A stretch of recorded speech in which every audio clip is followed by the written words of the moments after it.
The 7 worst Bible translation mistakes. Did you know that some Bible translations, especially older ones, can lead readers to completely misunderstand key messages of God's Word? Today, we're going to explore 7 major translation mistakes, though there are many more. The purpose is to highlight why it's essential to study the Bible in its original languages, especially Biblical Hebrew, so that we interpret it correctly and don't draw the wrong conclusions about profound spiritual truths. 1. The famous apple of the forbidden fruit. The first example is perhaps the most famous, the apple of the forbidden fruit. How many times have we imagined Adam and Eve in the Garden of Eden, holding a shiny, juicy apple? Many older editions of the Bible translated the fruit of the tree of knowledge of good and evil as an apple. Even today, illustrations often show Adam and Eve naked, with a bright apple in hand. But here's the important point. The Bible never specifies what type of fruit it was. It could have been any fruit from the tree of knowledge of good and evil, an apple, fig, pomegranate, or something entirely unfamiliar to us. The apple translation likely came from Latin interpretations and cultural influence, but it's not based on the original text. Misunderstandings like this show why accurate study is crucial. 2. The plague of flies. Another classic error involves the 4th plague in Egypt. Many translations, especially older ones, render the Hebrew word arov as flies. This led people to imagine little buzzing insects bothering the Egyptians. However, the original text actually refers to wild, dangerous animals attacking Egypt. This makes much more sense because God didn't want the Egyptians to gain anything from the plagues.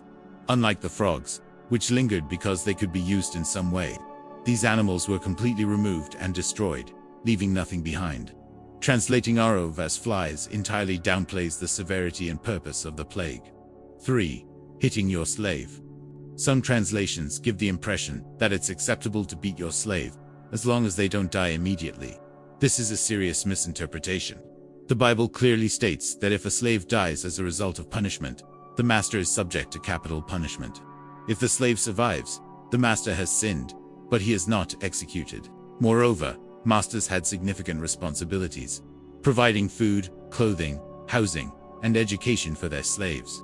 The Bible emphasizes treating them with dignity. Biblical slavery was completely different from the slavery practiced in Africa, Brazil, or the United States.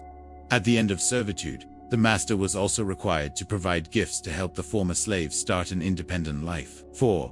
Stoning virgins. A shocking misinterpretation is that the Bible orders the stoning of women who aren't virgins.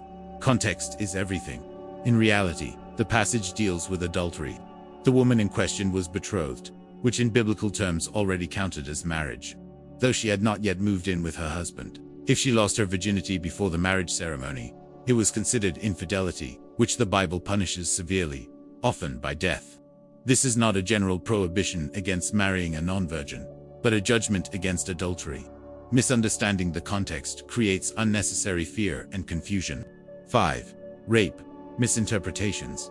Another serious error is the idea that a woman who is raped could be punished if she didn't scream for help. This is absurd. The Bible clarifies that if a woman is forced against her will, she bears no guilt. The reference to screaming simply illustrates seeking help in a city.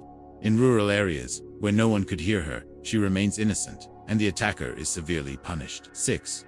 Forcing marriage after rape. Some translations imply that if a man violates a virgin, he is required to marry her, which seems cruel and nonsensical. The original Hebrew text is more nuanced. Marriage only occurs with the woman's consent, and the man must provide compensation to help her rebuild her life.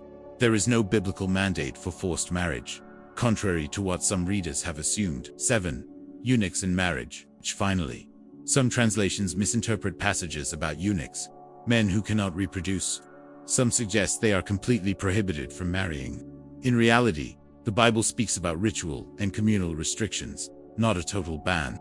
The text also shows concern for women's natural needs and sexual well-being, respecting human dignity. Misinterpretations that suggest total prohibition are misleading. Conclusion: these 7 examples alone demonstrate why careful study of the original texts is essential. There are dozens more, and if we read the Bible only through inaccurate translations, we risk misunderstanding God's intentions. Studying in Hebrew or Aramaic, with proper guidance, helps reveal the depth, nuance, and justice of God's Word. showing that the scriptures are far more precise and compassionate than some translations suggest. The ultimate lesson is this: never rely on superficial interpretations. Approach the Bible thoughtfully, examine the context, and respect the original language. By doing so, we can understand God's word clearly and apply it faithfully in our lives. If you felt connected to this inspiring story, don't forget to share this video with someone who needs to learn about the Bible. Turn on the notification bell, subscribe to the channel, and leave a like. We'll see you in the next video with more inspiring stories like this one.